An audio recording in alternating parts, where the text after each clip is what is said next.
Hi, welcome to our second talk in the Barocci group. This is our presentation on saints and soup cans, and we're looking at the Catholicism of Andy Warhol. And when we were looking up topics for our program of talks, we found this, didn't we, on Google? And we were both sort of surprised and taken aback, because you'd sort of think Andy Warhol, a Catholic, him, the man who was obsessed with money, power, fame, the man who went to raucous parties, a very bad boy. How can he be a devout, pious Catholic?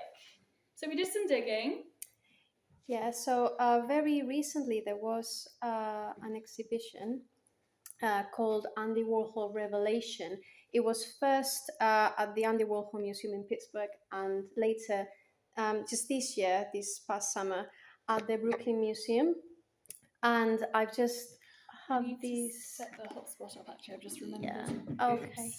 Okay. Great. You keep talking. I'll do some technical. Yeah. So this exhibition was the first comprehensive exhibition about Andy Warhol's Catholic works, and it was very much a novelty, because we tend to think that from the end of the 19th century onwards, especially all the artists in the 20th century, we kind of have this image of them not being religious at all.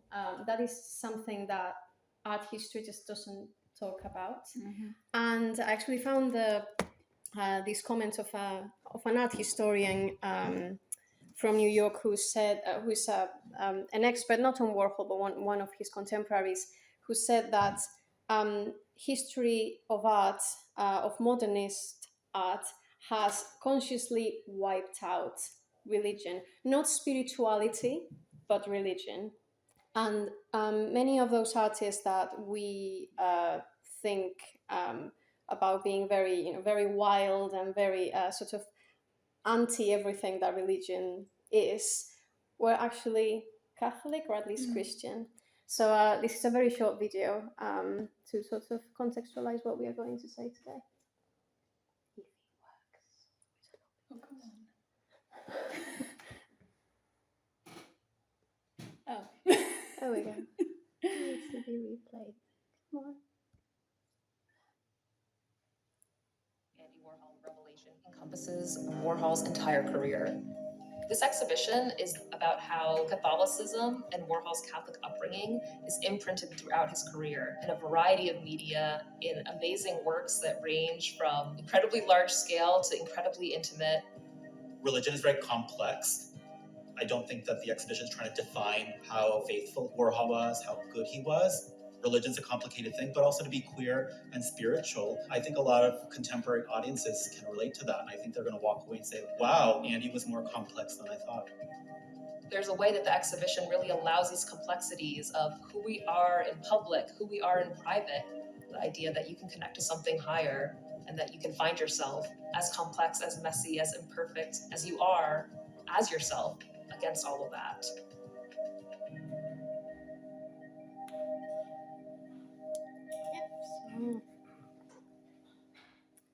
There we go. So so that gives you sort of the context of what we are talking about today. And like they said, this exhibition wasn't trying to say how religious Andy was, if he was better or worse as a person or as a Catholic, and neither do we. This presentation is not to justify anything or to say that he was a wonderful Catholic. It's just to sort of keep our eyes open to someone who was much more complex than he sort of let people see. Exactly. There's more Over to to you. Meets the eye. Andy Warhol Revelation. Thank you. There we go. So what's unique about Andy Warhol is that he's somebody who died quite recently. He's in our living memory. Most of the artists that we're going to be looking at in this group, the majority probably have died before our own memory, before our own lifetimes. So I just wanted to take a moment before we get into the presentation. Do any of us sort of have any key memories of Warhol, maybe when we were growing up or maybe when he died? Is anything sort of springing to mind? Any opinions? Go on, Simon. Velvet Underground. Oh, yes. Well, much to be said about the Velvet Underground. Yeah, we chose the vinyl to the Velvet Underground, the banana, Peel Slowly and See, because there are so many layers to the sound that we want to peel back today. Does anyone else have any memories or thoughts or... Just his own personal image, how unique his image was, in that sense of mystery and his self-presentation. Yeah, exactly. Thank you. Alrighty. So just to feed off of what Irene has said, how did his Catholicism influence his art? We're not looking at if he's a good Catholic, if he's a bad Catholic. We're looking at how his faith fed into his creative practice as an artist, how it is explored, how it's articulated with the works of art that he has created. So we're going to look at his early years and his childhood, his move to New York City. We're then going to attempt to condense 1,000 years of Western art history in about 40 minutes by looking at the Western canon. The Western canon, all the images, paintings that have been produced in Western art history, the majority have originated from the Catholic faith. I've got a very useful website that I can email everybody if you'd like a more learned explanation. But we're going to look at still life and sculpture, iconography and portraiture, how he used them, memento mori, photography. We're going to look at what pop art is. We're going to look at some Renaissance paintings that he made copies of. Then we're going to explore his final works, which is really where his fixation on religious iconography and subject matter takes off. And then we will examine his death. Sound good? Great. So, Andy Warhol's early years. Andy was born on the 6th of August, 1928, in Pittsburgh, Pennsylvania. So during that time, Pennsylvania, as Andy described, was pretty grim. It was smoky. There were loads of coal mines everywhere. Andy's dad worked in a coal mine as well. It was like when he woke up, he described it as the pits of hell. It was dark. You wouldn't know what time of day it was unless you had a watch, just to sort of set that scene. All right? His parents were Andrzej Warhol and Julia Zawadzka, and they originated from it's now Slovakia, a very, very small village there called Mikova. And it was originally part of Austria-Hungary. And his parents emigrated. The father emigrated in 1914, and then his mother emigrated in 1921. Their eldest son died in their home country as well. So the family had already experienced quite a profound loss before making the decision to move to the United States of America. So evidently they wanted a new life, they wanted the American dream, they wanted riches and a better life and prospect for their growing family. And he said, when I was little, I never left Pennsylvania. So just imagine small town industrial America. I never left Pennsylvania. I used to have fantasies about things happening in the Midwest or down south or Texas, but you can only live in one place at a time. Your life, while it is happening to you, never has any atmosphere until it becomes a memory. So just bear that in mind when we're looking at his works of art as this presentation continues. So we'll have a look at his faith. His parents were extremely devout. They brought the faith over with them. They all lived in the sort of Ukrainian ghetto in Pittsburgh as well. There were factions, there were wars, little street fights between the Italians on one block and then the Ukrainians on another block. It was absolute chaos. There was religious splitting left, right and centre. It was quite difficult. They attended the St. John Chrysostom Byzantine Catholic Church, And that was a 6-mile walk from their little home every single Sunday. So just to give you an idea of 6 miles, that's the distance if you walked from Haxby down to the Knavesmire. So imagine doing that to go to church and then doing the same walk back with your family. Dad led the religion. Dad was always at the forefront, leading the family. He was strict. He forbade any play, any picking up of tools, no scissors on a Sunday. It was an enforced day of rest. They were hard, down the line, traditional religious family. And I think some of you might be wondering, well, what is a Byzantine Catholic?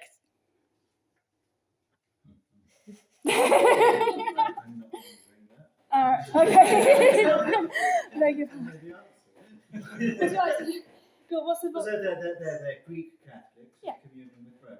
They're Greek Catholics in communion with Rome. Thank you, Father. So they wanted to keep the liturgy, and there was the Norman conquest in sort of 11th century, and the Normans returned the Byzantine churches to the Pope, and the Pope said, "Yep, you can keep your liturgy. You just have to recognise me as the authority." So just to sort of give you an idea. So yeah, Dad was hardworking, thrifty, very severe, and Mum was, well, she was supportive as a wife about that fact.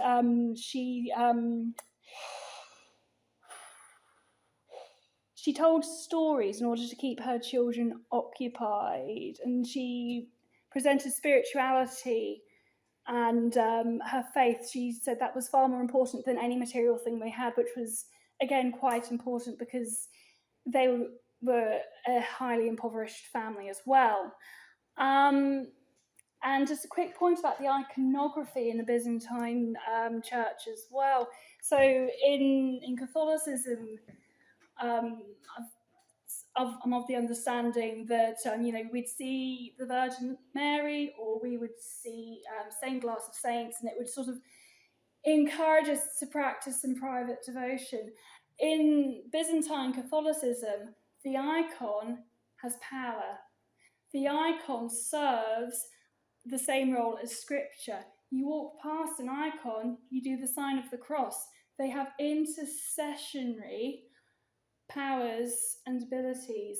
And Andy's home was filled with icons. So these aren't passive images in his life. He understands the image as a doorway, so to speak. Yeah. Okay. So just also to talk a bit about the different illnesses that he had when he was a child. So at age 8, he suffered from something called sydenamchoria.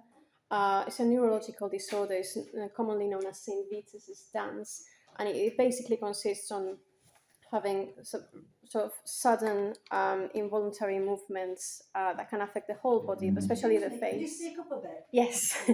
So it makes you make these sudden movements, especially your face and your tongue.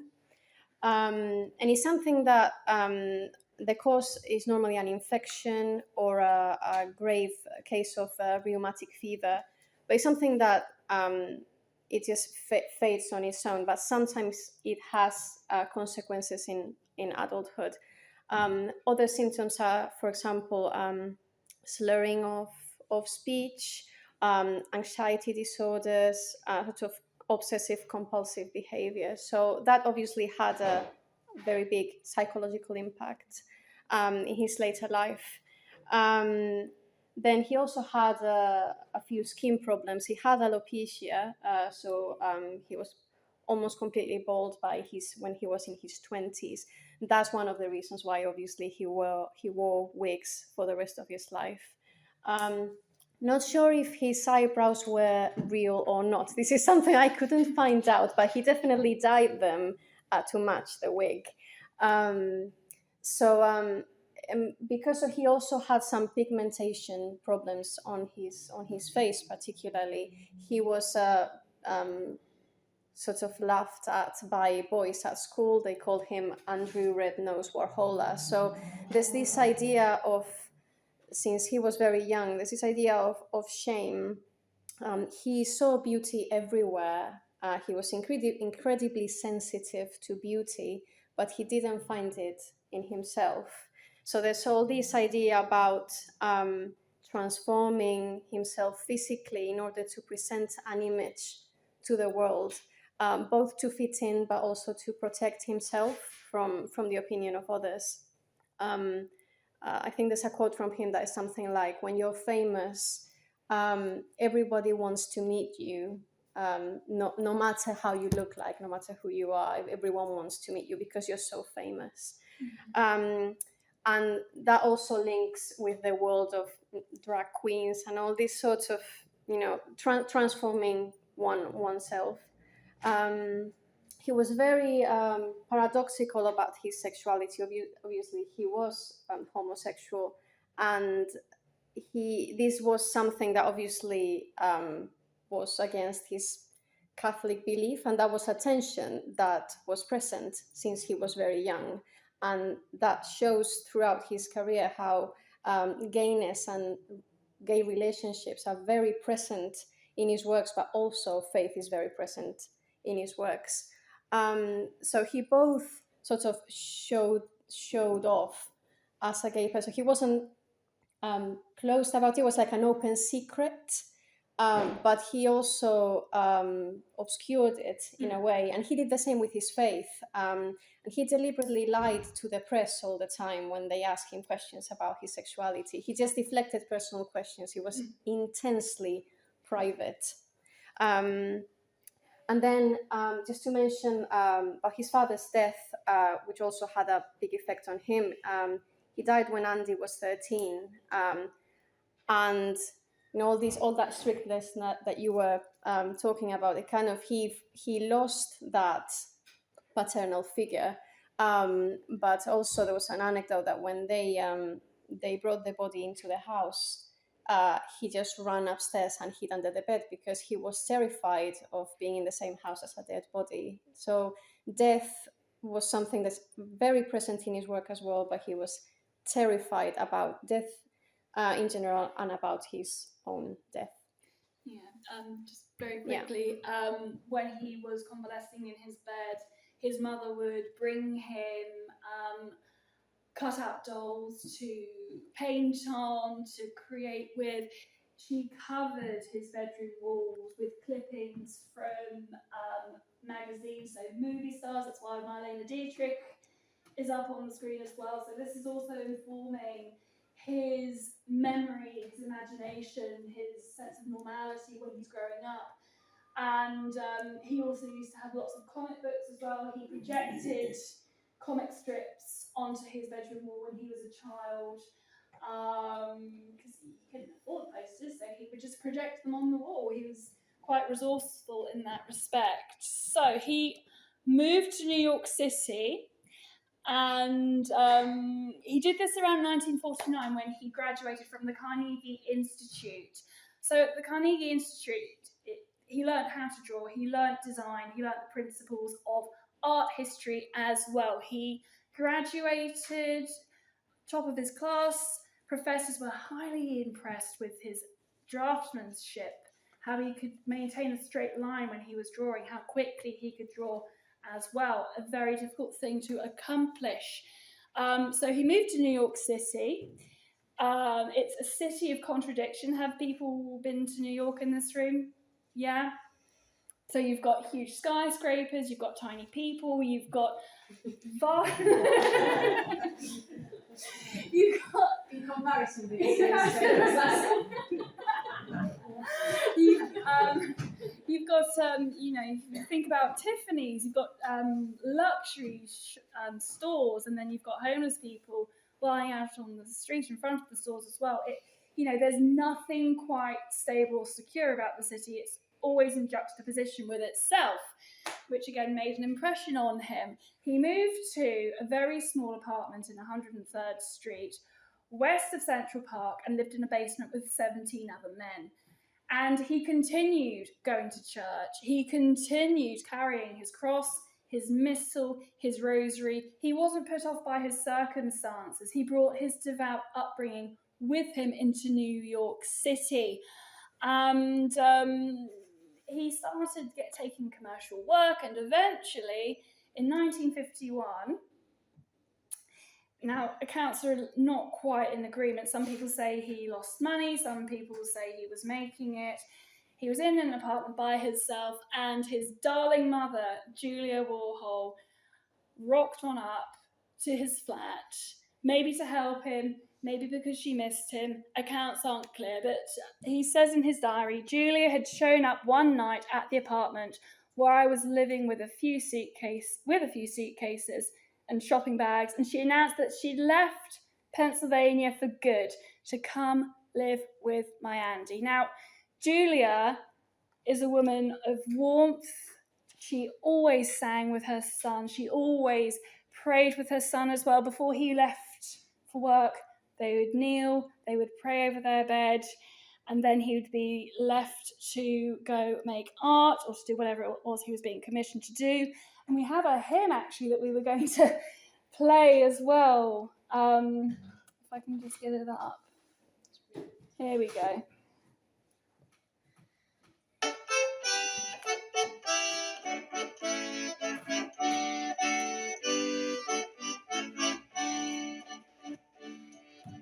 Narodився Ісус Христос во Віфлеємі, означила ясна звізда по всій вселенні. Прото радуймеся, вкупно веселмеся, по спасенні нашим. Прото радуймеся, вкупно веселмеся, по спасенні нашим. Он бо яслик лежить красно, як невидятко. Ісус Христос Спаситель наш маленький. So it's quite colourful, it's quite bouncy, it's accessible, it's a sound of home, and that's what surrounded him while he was making commercial art in New York. If you just pay attention as well, if you try to remember that little painting of his mother, we will get to it a little bit later in the talk. Also, it was just a completely bonkers setup.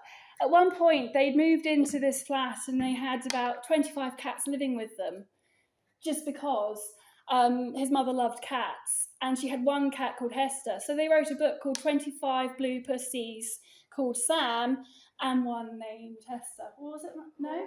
Or 25 holy cats and a blue pussy or something like that. Something completely bonkers, but they'd sort of created this own little world and used their faith and their background to, well, I'm running out of words how to describe it, but you get the point. It was imaginative, it was a little bit different. So his commercial career took off.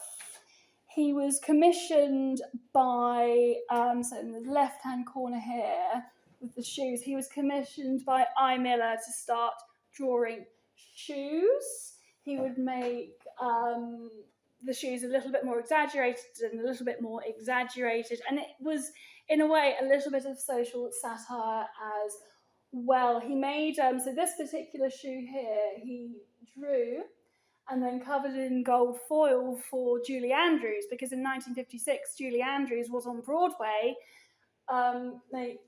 doing a performance, and these were called Elvis boots as well. So he was already starting to link shoes and design to the cult of celebrity and personality. He was hired by Harper's Bazaar here and here to do overlays of products. He was painting in children's books as well. He was doing independent work too that he was publishing. He was making a lot of money. He was doing very, very well for himself, in fact. to the point that he was hired by Bonnet Teller in 1955 to dress their windows. And Bonnet Teller, just to give a bit of context, it's a little bit like Selfridges. It was one of those proper, big, luxury department stores in New York City. It's no longer operating, it's out of business, but at the time it was a big deal. And he knew exactly what he was doing. He knew the colour of the dresses. I think he possibly chose the colour of the dresses as well. He then created the art to juxtapose with the clothing, and it was social commentary. The puff from the Superman and the red of the lady's dress. There's a link. Fashion. It's ephemeral. It goes. It changes. It moves. And the owners of Bonnet Teller, they loved it. They thought the satire was great. The nose job. I don't know if you can. Seriously, he did copies of nose jobs, and he put them in museums, or he tried to sell them during his early career. Evidently not particularly popular subject, but this model here, plastic nose, you've got the hooked nose on this side and then a straight nose on the other. He could see what was going on in America at the time. He wasn't blind. And this is the prefiguration of pop art. The same things were starting to happen in London as well. So, Irene. Yes, so in 1956, he was also commissioned by Tiffany's to do some Christmas cards, and they were so successful that it became an annual thing until 1962. So his style was very, quite whimsical. It was a very candid vision of Christmas, which later clashed with some of his main works, and that's why they stopped producing these Christmas cards from 1962 because it was a bit of a contrast, because he was already a very famous artist on his own accord, and it kind of it didn't look very well, I guess. You see the Star of Wonder there, surrounded by birds. That's 1957. This one here, you see again, he's using gold leafing. This is something that comes from the Eastern Christian tradition, from the icons. And we've just seen in the shoes, he also used that in his commercial works. And that's another one, that one's called Golden Hand with Creche. That's also 1957, this one here. And we've just put it next to this Giovanni di Paolo Adoration of the Magi to sort of show you that he is taking, on one hand, the Eastern tradition, the gold leafing, and on the other hand, he's taking the Western iconography. Can I just add to that as well? The Adoration of the Magi on the left-hand side is actually in MoMA, not MoMA. What's the Met, the Metropolitan Museum, which is like New York's equivalent of the National Gallery. It's highly likely that he saw that painting as well. So he was going to art galleries, he was going to the Museum of Modern Art, he was going to the Met, he was making copies of historical art because he wanted to be a serious artist. Yeah, he was taking that those influences from the Byzantine Christianity and the Western Christianity, and that's also a reflection of his own faith, because the Byzantine Catholics were a mix, if you like, of East and West as well. Over to you again. All right. So, serious artist. Pardon me. There are lots of myths surrounding what an artist actually is. Andy, for as long, I think, as he can remember, wanted to be a serious artist. Now, his family were broke. His father had put a little bit of money aside for him to go to college. He went to Carnegie Tech. He trained to do graphic design. That's what they could afford. That is what was on offer to him. He went to New York. He wanted to become a fine artist. And that just wasn't available to him. The great schools in New York City at the time were focused on abstract expressionism. So are we familiar with abstract expressionism? Some of us maybe. So this is basically, come on, Jackson Pollock, Mark Rothko. So in these paintings, the artist is basically taking a huge step away from recognisable forms, recognisable objects, and it's the art historical equivalent of I'm spiritual but I'm not religious. So they're looking for the spiritual experience within the work of art itself, trying to do away with phony commercial ventures and things that we recognise. No, it's all about what's going on in here, how can we explore the spirituality of our insides. And there's nothing wrong with it, it's just that it dominated American culture. And Andy, coming along with his graphic design and his commercial success, wasn't welcomed by these groups of people at all. One of the first techniques that he did, but that he used, was tracing paper and the blotted line technique. And he would take a piece of tracing paper, he would draw with ink the outline or the form that he wanted. He learnt this from his mother. His mother used to love tracing images as well. Because the tracing paper didn't absorb any ink, he would then be able to flip it over and then he'd be able to print his work. It's basically how a printing press works. It's just rudimentary because he couldn't afford to access the proper printing press. And he was looked down upon for using this technique. It wasn't considered original, it wasn't considered difficult. You know, we all have to think that artists are these poor starving creatures who live in garrets, and that get onto that topic in a tick. No, we've included Dürer's hands because in the 1950s he used that technique to make a copy of it. He's still engaged with it.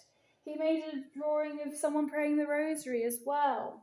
You know, so the religious imagery permeates his work even from the beginning. And as Cardinal Nicholas of Cusa made clear, creative art, which it is the soul's good fortune to entertain, is not to be identified with that essential art which is God himself, but is only a communication of it and a share in it. Or in other words, what is real? What is art doing? What can we actually notice and what do we behold when we're looking at a work of art? So we'll just jump ahead to his soup cans, his infamous soup cans. I'm going to be quiet for a couple of minutes and just let you have a look.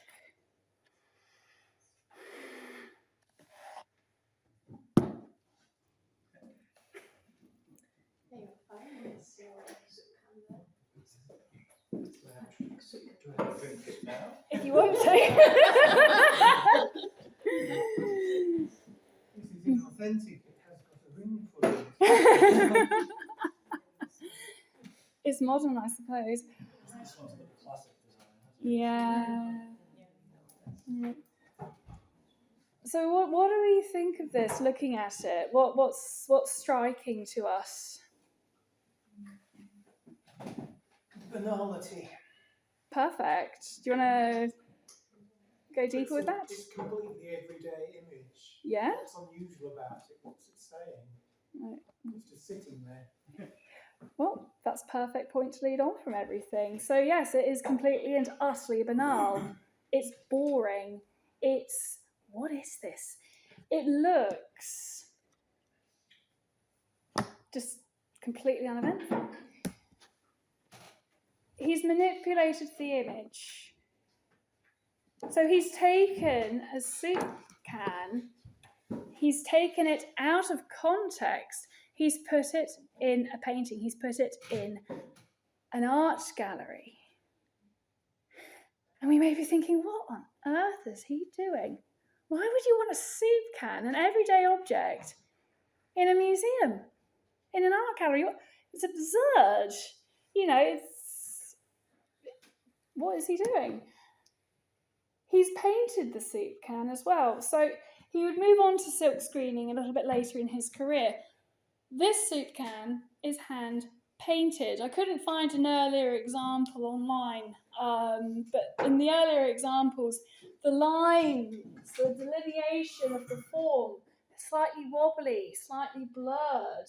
You know, the fleur-de-lis aren't exactly in a straight line. The P, the ink in the P sort of blurs over the edges. It's hand painted. It's naive. It's folksy. It's not what we would consider to be fine art. And let's go a little bit deeper with it. So it's a still life. So instead of the fruit bowls that we're used to with Chardin, and the Dutch still lifes that came out of Holland in the 17th century, we have soup cans. Instead, this is the modern equivalent. This is what is being reproduced in America ad infinitum, actually. I was watching a lecture on these the other day, and the art historian said, when people excavate New York 100,000 years from now, all they're going to find underground are soup cans. Did we worship soup? Why are we fixated on these objects? Why are there so many of them as well? It's not like when we look at the 17th century paintings, we got an idea of, life is fleeting, things are going to be mouldy, things are going to become rotten, seize the moment. No. These are preserved unto eternity, almost like an icon. It's a little bit unnerving. He used to go to events with his pen, and he would sign Campbell's soup cans that people brought to him as well, so they could have their own Warhol. So he's taken something that's low on the Western hierarchy. He's noting that America is no longer an agrarian society as well, and he's saying, this is what's making us mighty as a country. This is what we are doing. This is production. This is wealth. This is hope. This is success. And this is in our everyday narrative. And we need to stop and have a look and think, what is it? What are we actually paying attention to and not paying attention to? It's part of the all-American dream. And I love this. He says, what's great about this country is that America started the tradition where the richest consumers buy essentially the same things as the poorest. You can be watching TV and see Coca-Cola, and you know that the president drinks Coke. Liz Taylor drinks Coke. And just think, you can drink Coke too. It's an equalizer. It's art for everybody. It's complete and utter shock. No one has ever done this before. And then we can go another step deeper into the narrative as well. You can find a narrative with this sort of art. So, Jesus feeds the 5,000. These things are produced on a mass scale. This is a point you made, Jonathan, actually. Just like our Lord and Saviour took loaves and fishes to feed everybody who came to listen to him, you could argue that the mass production of Campbell's soup cans is feeding a famished America following World War II. It's quite a miraculous thing. Suddenly, everybody is being fed. Suddenly, food is available for all. And he's picking up on it. You could even Go on. You could even add another layer to that and think, but is he criticizing the fact that people are putting their trust on the state feeding them in that way, instead of putting their trust in religion? They've lost their religion and they're now worshipping their state. Is he trying to say that? We don't know. That's the thing. It's so there are so many ways in which you can look at this. And you can't be 100% sure of any of them, because he didn't let on anything about any of his works. No, he didn't. He believed that the viewer completed the work of art, rather than the artist saying, well, this is what this is obviously about, because then it loses all of its ability to articulate as a painting. Because if someone turns around and says, well, this is strictly about X, Y, and Z, it sort of limits people in their appreciation of it and in their understanding of it as well. He ate Campbell's soup every single day for lunch, and he'd been doing so since childhood. So for Andy, somebody told him to paint what he loved. He painted money. And then he painted soup cans. And what's wrong about that? It's the appreciation of the everyday as well. And I'm going to make a very bold claim. There could be ties with the Eucharist. Red, white, body and blood. But also, if we consider this quotation, what else is a great equaliser in the Catholic Church? Everybody who is a practicing Catholic and who has made a confession is able to take the Eucharist, is able to receive the body and blood of our Lord and Saviour.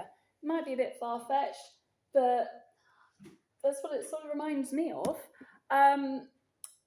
Another way of describing it, it's like a mirror.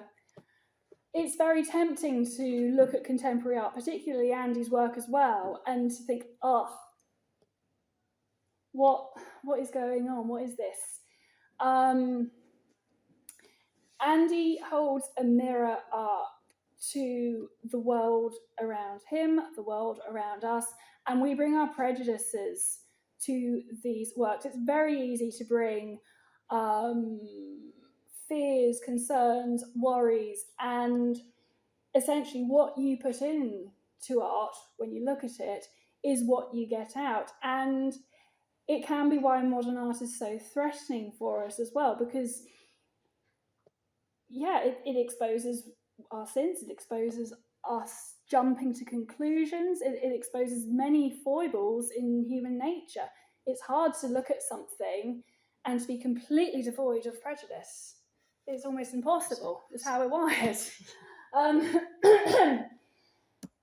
the final thing, he said was, we live in an age where the traditional great subjects, the human form, the landscape, even newer traditions such as abstract expressionism, are daily devalued by commercial art. So he was aware and he was worried about the repetition of images, the repetition of great works of art being made meaningless. How many times have you seen a painting or a reproduction or a poster of something at someone's house and you've just walked past it? We've all done it. It's, it's just how it is. But the fact that art is being reproduced so quickly and is suddenly available to everybody and is suddenly taken out of context. I mean, you can go to the National Gallery and buy Claude Monet umbrellas. You can buy Pablo Picasso chocolates. It's just a little bit weird, isn't it? Yeah. He was criticised. Yeah. We will get to the repetition in a bit more depth later, but he was criticised for repeating the same image over and over again. But in a way, that's what America's culture and any materialistic culture was doing. It's basically repeating all these great works of art in everyday objects until they have lost their meaning. Indeed. But yeah, he never let on anything, as we will see. As we will see. There's a... You want to do the video? No, you do. Okay. No, it's just that we're running out of time is all. We can watch the video at the end if we've got time. Okay. Yeah? All right, so over to you. Yeah, so I'm sure you all recognize this person.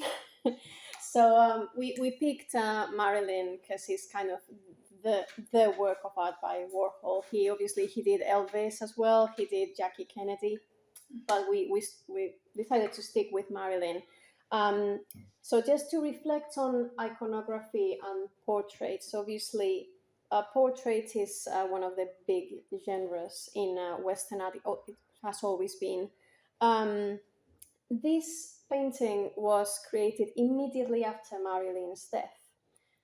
And that's important because death is something that we will get to that later, but it's something that was present in his work over and over again. It was taken from the publicity shot of her film, is it pronounced Niagara or Niagara Falls? Niagara Falls, thank you. So we've already seen he had this fascination with icons, with Byzantine icons, since his childhood. obviously, when he went to New York, he moved to New York. He had this big clash of cultural shock, and he became obsessed with superstars. So Marilyn was an icon of America's culture, and you might all know that his famous statement of "in the future, everyone will be famous for 15 minutes." It definitely prophesied Instagram and TikTok. I mean, that's for sure. But if you look at it, she's completely engulfed in gold. This is all. Is it gold leaf as well? It's Is it gold gold paint? leaf on canvas. It's Yes, gold about, leaf, yeah. I would say it's about from where Christ's arms are down to the floor, and it's about as wide from here to about here. So it's pretty tall and it's pretty slim. Yeah. And you also see she's painted in very bright colors. So it's, in a way, it's like an icon. So icons, like you were saying before, they were meant to be eternal images. They were meant to have this this meaning of being a vehicle with the eternal, with the divinity. And what he's trying to say, again, this is not 100% sure because we can't be inside his head.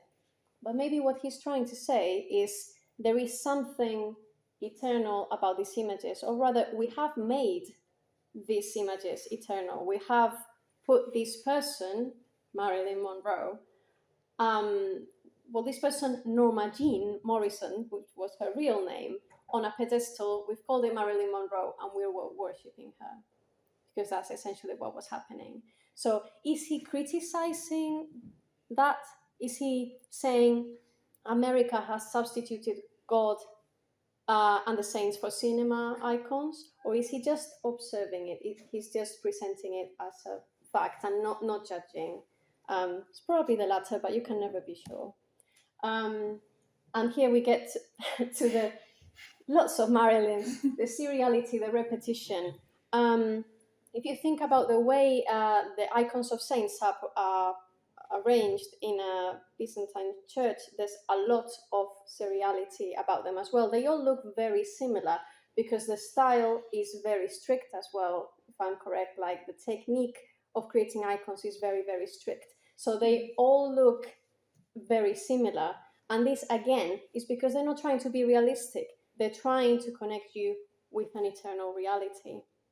So he was fascinated with repetition. And he said, my fascination with letting images repeat and repeat manifests my belief that we spend much of our lives seeing without observing. So if you think about Marilyn, he was a world sex icon, he was America's icon, but did people actually look at her? Who was she? She was a person. She was called Norma Jean. She was completely transformed by Hollywood to become this blonde bombshell, and in a way that just completely deleted who she was, her actual personality. If you see, each one is slightly different from the other. There aren't two that are completely identical. If you see, also it's a diptych. So again, the format of the diptych also comes from Eastern Catholicism, and also there are 50 of them. Maybe it would be too far to say 50 Marilyns, 50 Hail Marys in the Rosary, but he didn't do anything by chance. He had all of it in his head. And also the fact that these ones are colored, these ones are in black and white. Some of them you can't actually make out the image. So is he trying to say, we've put this person on a pedestal, and then with all the scandal with JFK stuff, and after her death, is complete obliteration, complete damnation of this person. So I think he's making us reflect on how we look at images and how we look at people. And he's also tying that to religion and to spirituality. Just to add to that as well, use of colour. So in Byzantine In Byzantine iconography, colour has a place, it has a purpose, it has a meaning. So the painting of Andy Warhol's mum, which we saw earlier, what colour was it? Red and blue. Who else is red and blue? Our Lady. So it's not a casual thing, as Irene was saying. He knows what colour is used for. It has a place, it has a purpose. Colour is a language. It is a means of expression. It is a means of communicating. Red is hot, red is passion, white is purity, black is death, etc. As he was so shy, and he used art to get his expression out rather than words and talking, he knew what he was doing with his use of colour. And I'll be honest, they're pretty hideous, aren't they, to look at them? They're horrible. You know, you've got fuchsia, red together, you've got complementary colours, so the orange and the blues, but then you've got like a sort of green, ghoulish Marilyn in the corner. Colour is words. We are all guilty, or I don't want to presume, many of us are guilty of saying uncharitable things about people. Marilyn in particular was a victim of such unkind words. In 1957, she was in the classic film Some Like It Hot. Have we all seen Some Like It Hot? Yeah? And I don't know if... Such a good film. I might watch it tonight, actually. But one of the gents, when they see Marilyn come into shot, and there's that lazy drawl on the saxophone, and she's having a bit of a shimmy, and she's described as just like Jello on springs. What a horrible way to describe somebody. What a base language to use to describe one of God's people, something that God has created. She faced so much negative criticism in the press as well. They absolutely hounded her. When they were filming Some Like It Hot, she was worried about her relationship with Arthur Miller disintegrating. She was worried she would have another miscarriage as well. She stumbled on her lines. It took her 47 takes, I think, to say, I think it was hello there, sugar, or something very, very simple, but she just wasn't in a good place. The press picked up on it, everybody picked up on it, and they absolutely hounded her. They were very, very unkind to her, and we can do the same in celebrity culture, and he knows this. He's aware of gossip. I mean, he's gossipy in his own diaries as well, isn't he?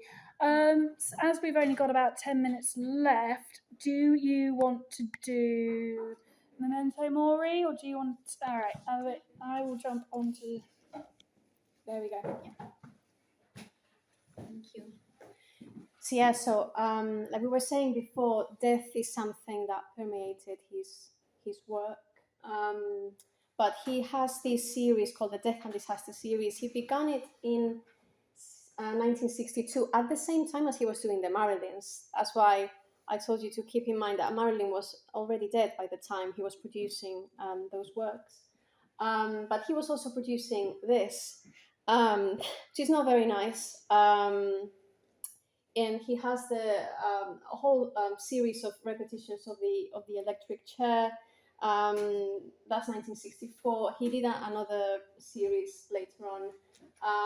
Lots of paintings of car crashes, which are really, really not nice. This is just one I don't want to put anymore because it really is not nice to look at them.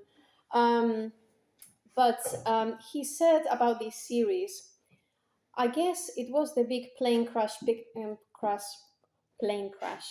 picture, the front page of a newspaper.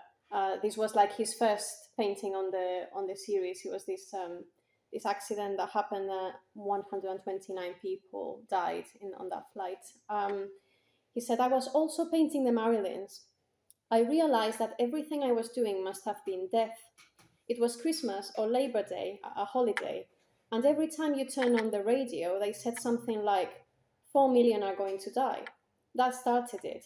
But when you see a gruesome picture over and over again, it doesn't really have any effect.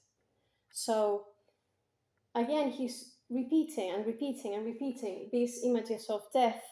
Is he trying to desensitize the public and himself because he's terrified of death? Or is he trying to criticize the fact that because the news were full of death and calamities and disasters, people were actually already desensitized? They, like, when they heard that someone had died, they just didn't feel anything anymore. He also did this series of gun paintings between 1982 and 1983. The gun depicted is similar to the one that was used in his own shooting. So he was shot in 1968 by Valerie Solanas. Valerie Solanas. Radical feminist. Yeah, radical feminist. She was in his circle in the factory. She was not very well psychologically. And so he received 2 bullets. They pierced his lungs, his liver, his esophagus, his stomach, and his spleen. He was rushed to the hospital and he was pronounced dead by the doctors until one private surgeon noticed that one of his pupils was slightly contracting. So they performed, I think, a 5-hour surgery on him, and they saved his life.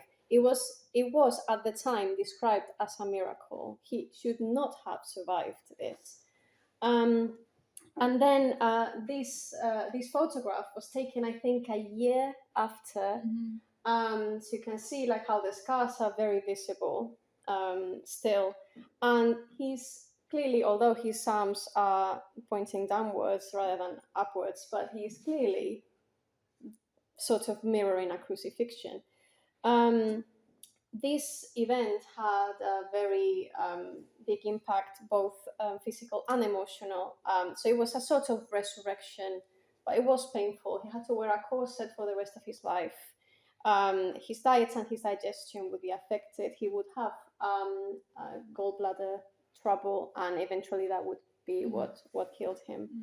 But yeah, in the exhibition that we were mentioning at the start, this photograph is been put together with the gun paintings, together with the death and disaster stories. And I've just done this to make you reflect on the idea that clearly the photographer is trying to relate Andy's particular passion and the particular suffering to a painting of a crucifixion, a completely different style, obviously.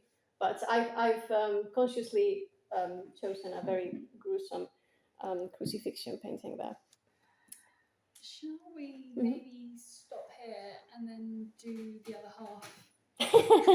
Because there's quite a bit. We should. Would people be happy with that? I mean, there isn't that much left. Okay. I would say we can finish if you're happy to continue. Yeah. We are not going to go like an hour and a half. I don't think. No. I don't think we're going to get to that. So. I'll try not to. So he also was doing the series of skulls throughout the 1970s. He bought this skull in a flea market in New York City, and he started painting it again over and over again. So it's kind of again mixing this sort of a very punk pop aesthetic of the really bright colors with a very traditional Western theme, which is the memento mori. Remember, you are going to die. So talking about the frailty or fragility of life, and the fact that the earthly things are vain. Some critics say that, I think it's pretty clear that in the shadow, you can sort of make the face of an infant. So again, it's that cycle of life. If you think of 17th century painting, like so many paintings about the 3 ages of man, and sort of reflecting on this the passing of the time, like this fleeting life, how we need to look look up to heaven and not look to earth. And in this self-portrait with the skull, it's sort of that mocking of death to try and be less scared about it. That's why I included this image of the Danse Macabre. It's 1493, that image. So in the Middle Ages, there are all these dances of the death. It was that sort of thing. It was just trying to remind people that they were going to die, that this life was very short, but at the same time, sort of have a bit of fun, not to be scared of it. And also, it's also important to remember that in the 60s, 70s, there was a real plague of, you say AIDS or AIDS in New York City. He lost many friends to it. He lost his partner. So obviously all this was going on in his head as well. Right. Got me distracted with dressing up. Oh, good grief. All right. So Andy came to be known as the Pope of Pop around late 70s, early 80s. Pope Paul VI drove past his factory, the studio where he worked, in 1965. The United Nations was only about a 20-minute walk down the road from where he used to work, and he thought it was fabulous. He was delighted that the Pope was going past his window. And then in an interview, when Pope Paul was asked, "Oh, what do you think about New York City?" and he said, "Tutti è buoni." Everything is good. And Andy writes in his diary that this epitomizes pop art. Everything is good. You can make good art. You can make something out of what the world gives you. Eventually, with one of his friends, he went to visit John Paul II on April the 2nd, 1980. Now, he thought he had private tickets for a private audience with the Pope. He did not have special tickets for a private audience with the Pope. He was out in the crowd with everybody, and he hated it. He absolutely hated it. In fact, as it's Barocci, we're going to do a little bit of an acting, aren't we? Well, You got your tea towel? No, I'm not going to put a tea towel on my head. No. So apparently there was some nuns standing next to him in the audience, and when he appeared, like something like this, one of them shouted something like, "Oh my gosh, it's Here you Andy go. Warhol! Can I have your autograph?" So he ended up signing autographs for quite a few nuns. So yeah, that was interesting. During the ordeal. Yeah. And so he signed all these autographs for the nuns, and then the Pope came out and he was on a gold car and he did the rounds, and then finally he got up and gave a speech against divorce in 7 languages. That took 3 hours. And he wanted to take a photo of the Pope so that he could make a portrait. Just like his portraits of Chairman Mao, just like his portraits of Marilyn Monroe, he did an entire series of the royal family as well. He did one of King Charles, of late Queen Elizabeth as well. I know the one. If there was something that existed, Andy made art of it. You can take that as a rule of thumb, and I mean anything and everything. But he was able to take this photo. I think it's sold at auction recently for about 150,000, 350,000. It's a pretty brilliant photo.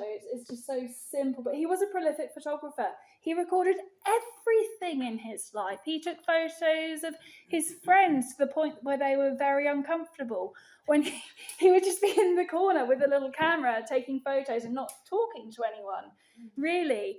Or, when he did the portraits, he would take 200 snaps on his Polaroid and look and look and look and look until he found the arresting stare that he was after.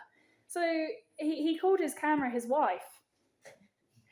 He was pretty attached to it. But something that he said. something he said is, I want to be true to my flock. My flock consists of homosexuals, perverts of any kind, thieves, criminals of any sort, the rejected by society. Okay? That is who I'm Pope for. I'm Pope for the few who really care. And his care for his neighbour shone towards the final years of his life. And we will round that off with a nice conclusion at the end with some nice photos of his care of the homeless. Yeah, especially Yeah. after his shooting, he started giving meals to homeless people regularly. And also he vowed to go to church every week, even Every if week. sometimes he was like 5 minutes before. Yeah. He was very particular, obviously, about everything, but he did keep his vow. Well, he even went to Latin Yes. masses Yeah. instead of Byzantine towards the end of his life as well. So it's fascinating. All right. Do you want to do this? I can do the Last Supper, and then we can wrap up. Yeah. Yeah, so just to have a quick look at his final works in the mid-1980s. So this interest in death and immortality, which was already in his previous works, sort of clashed a little bit with his private Catholic faith, but also he was being interested in the New Age. Like many other people were at that time, you have to think that the contradictions in Andy's life are pretty much the contradictions of America in those times. So he had a scrapbook of advertisements that he had been compiling since the 1950s. And from there, he created a series of works that's known as the Ads, Myths, and Illustrations series. And they're all monochromes. I've put 3 of them, but you have to think that for each one, there's another one that complements us. Like, so for each image, he would do a positive and a negative, as in a photo. So he's mixing the commercial and the spiritual. He's reflecting on society's anxieties and about religion as sometimes for people to take religion as a quick fix. For example, this one here is called what's it called? Christ 998. It says here. It was taken from an advert for a Jesus nightlight that was advertised as a small touch of heaven on earth. So he's kind of saying, well, okay, so you have this light on your bedside table as a comfort, but do you actually believe? Are you clinging onto this image as your comfort, or do you actually find comfort in Jesus himself? So all this is in there. These to me, they remind me so much of us advertisement for detergent. Like, this is the font is like so much like a detergent advert, but again, this is more a bit of speculation. But you think like this is what Christian pamphlets said, this and this. He got these phrases from Christian pamphlets, but the font resembles a detergent advert. So is he trying to say, what do you pay attention to? Do you pay attention to what God is saying to you, what your religion is telling you, what your conscience is telling you, or do you pay more attention to what adverts are telling you? So by mixing those things, he's sort of reflecting on that. We don't know up to what point or what depth, but he's doing that. Back to you. All right, let's try to do this in about 5 or 10 minutes. Okay, so Andy took many famous Renaissance paintings, he cropped them, he enlarged them, he changed the colour. So we have the Annunciation as an example by Leonardo. It was painted in 1472 to 1476, hangs in the Uffizi Gallery in Florence. So we have the totality of the event happening in this history painting. Andy crops it. And it's not an arbitrary crop, because in this moment we're focusing on the hands, the Archangel Gabriel and Our Lady. It's a focus on the details. What happened in the very moment of the Annunciation? With her fingers walking, trailing down a book, the Word became flesh. Key moment, easy to overlook if you're looking at the Leonardo and you're distracted by the flowers, the table, which is just so ornate and gorgeous.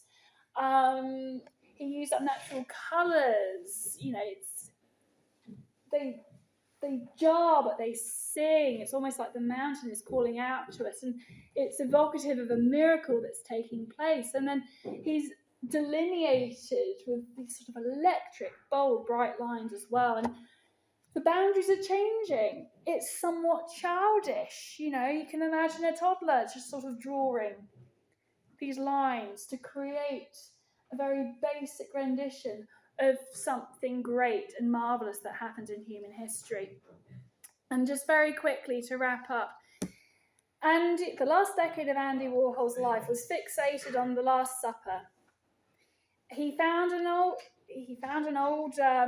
cheap scene of the Last Supper in a shop in Times Square, and the Last Supper was on his wall when he was growing up in his home. It was in his mother's missal as well. There's a well-thumbed copy of the Last Supper that the Warhol Institute has. It's quite sweet.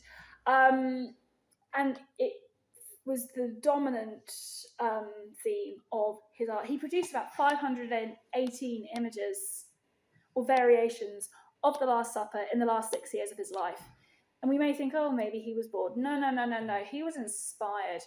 If you're bored, you don't continue making the same work over and over again. There is something that he's trying to communicate to us. The miraculous thing, the most amazing thing, no one knew these existed.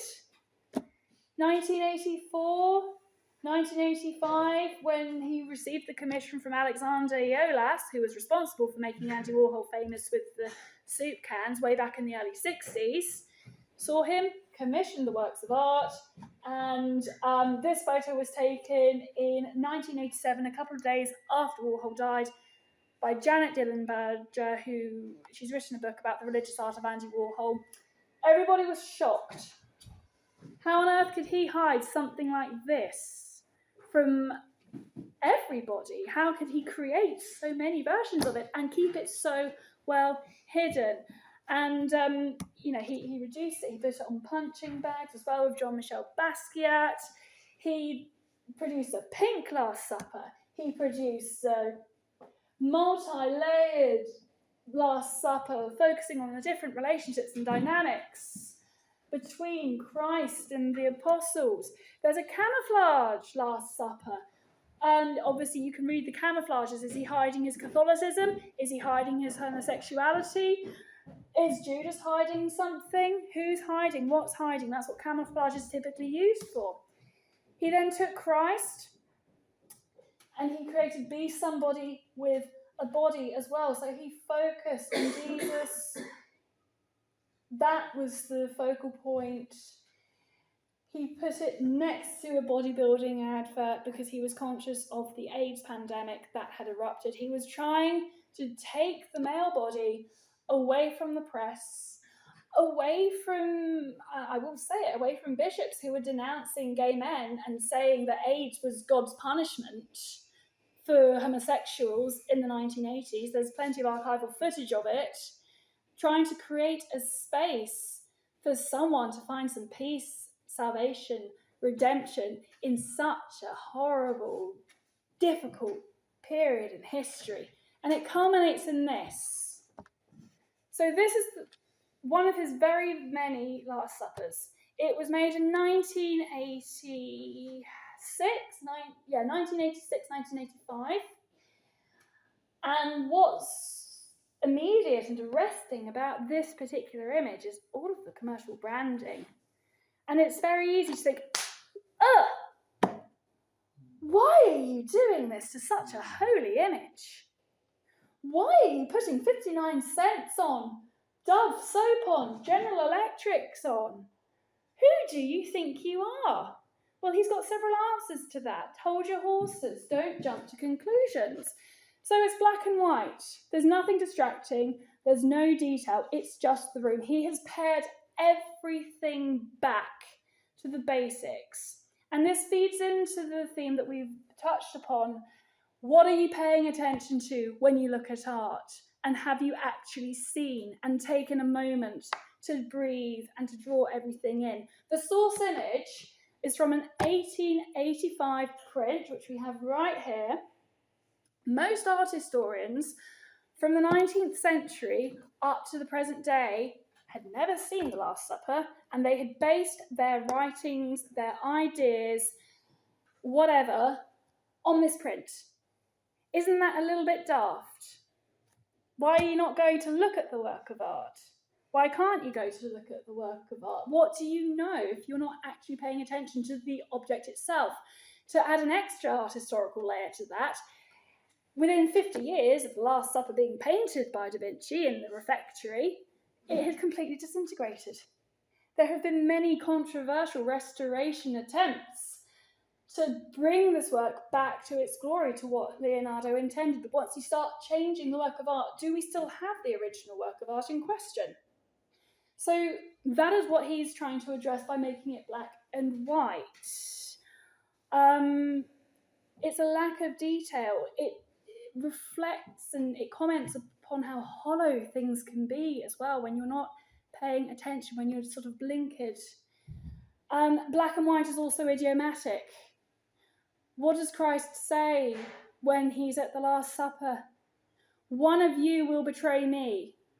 One of you who is eating with me. He's aware of that.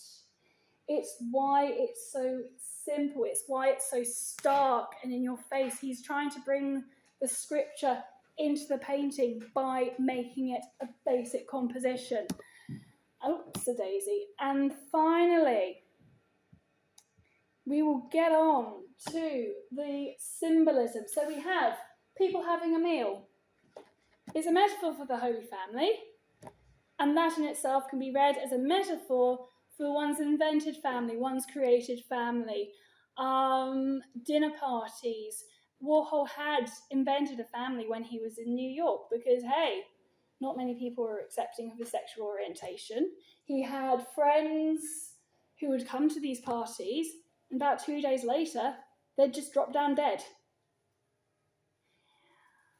I've had that happen to me a couple of times. I've gone to a party, I've met people, and the next day, gone. And it was shocking, and everybody in his social circle were dropping like flies. It was scary. No one knew what was going on. He was deeply paranoid about it as well. He wrote about it in his diaries. So he's trying to bring a sense of unity, again, with this work of art. Now, the commercial branding has deep significance. The 59 cents.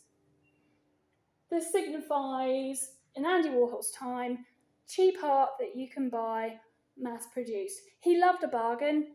He used to collect cookie jars and other things that people thought were sort of useless and ridiculous.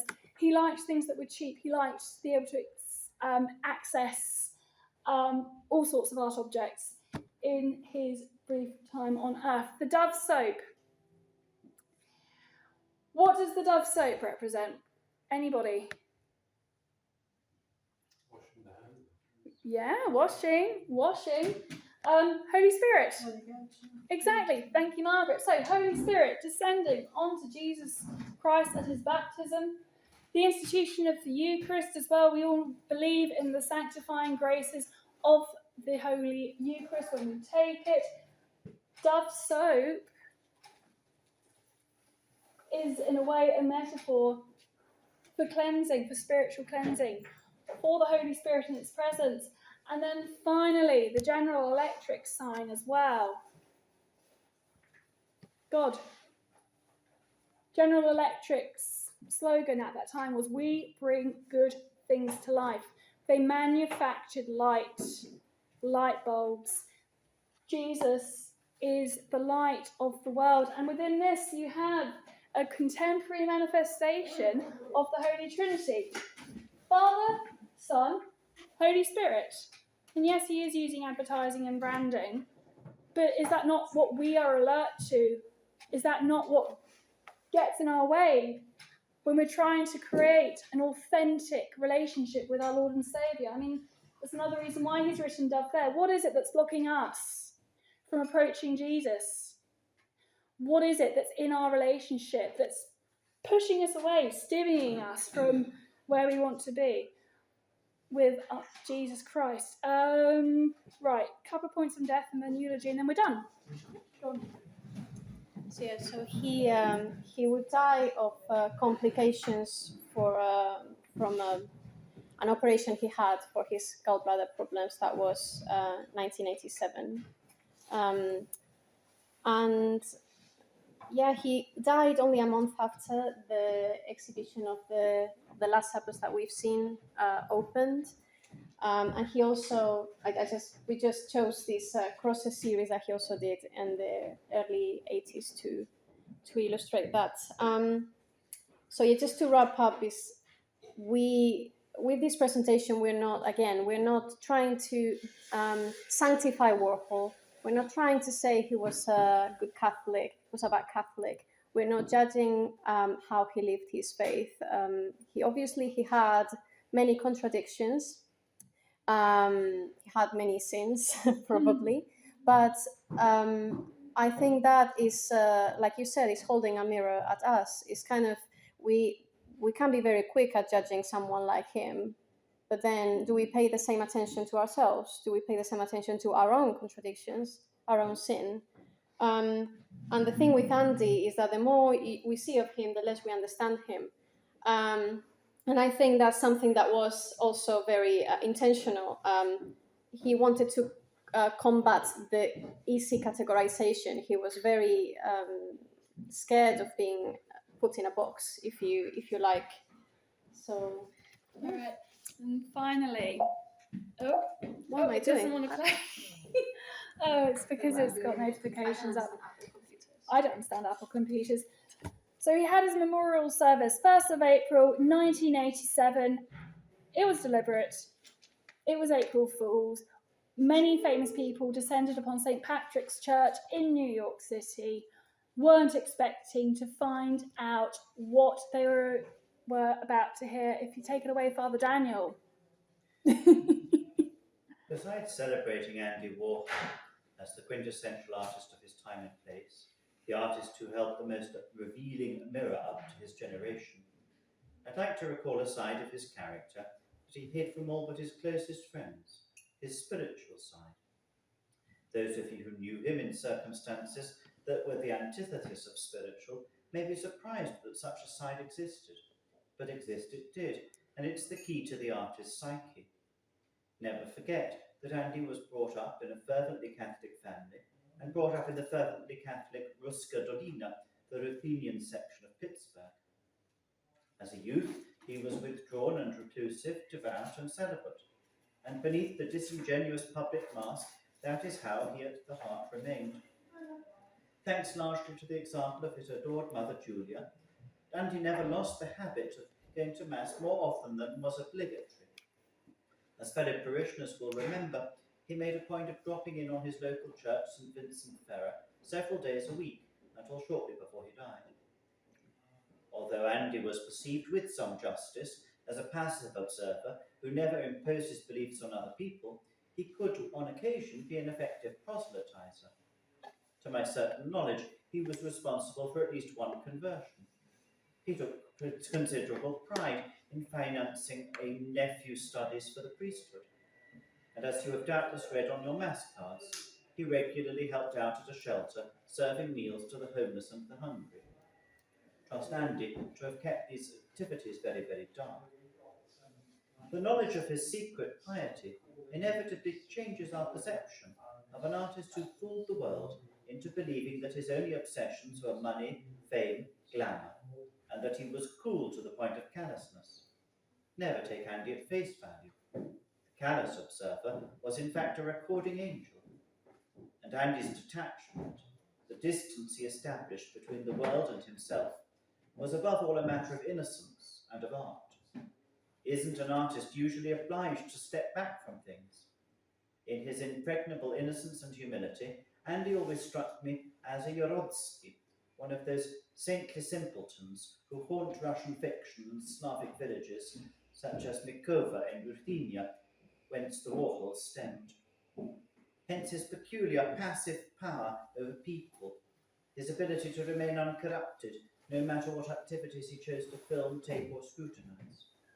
The saintly simpleton side likewise explains Andy's ever-increasing obsession with folklore and mysticism. He became more and more like a medieval alchemist, searching not so much for the philosopher's stone as for the elixir of youth. If in the 60s some of the hangers-on at the factory were hell-bent on destroying themselves, Andy was not to blame. He did what he could to help, but nothing in the world was going to deter those lemmings from their fate. In any case, Andy was not out to be his brother's keeper. That would hardly have been compatible with the existent detachment, which was his special gift. However, Andy did feel compassion, and he did, in his Prince Mishkin way, save many of his entourage from burnout. Though ever in his thoughts, Andy's religion didn't surface in his work until 2 or 3 Christmases ago, when he had embarked on his series of Last Suppers, many of them inspired by a cheap mock-up of Leonardo's masterpiece he bought on Times Square. Andy's use of a pop concept to energize sacred subjects constitutes a major breakthrough in religious art. He even managed to give a slogan like Jesus Saves an uncanny new urgency. And how awesomely prophetic is Andy's painting, one of his very last, which announces, "Heaven and hell are just one breath away." Thank you so much. Thank you, Father. And thus concludes today's presentation. Do we have any questions? We apologize Yeah. for going so much over time. There was so much to There cover. was, yeah. But thank you so Thank much you for so hanging much. on. Yeah. Thank you. Ah, I'm tired. yeah. Me too. That's a roller coaster.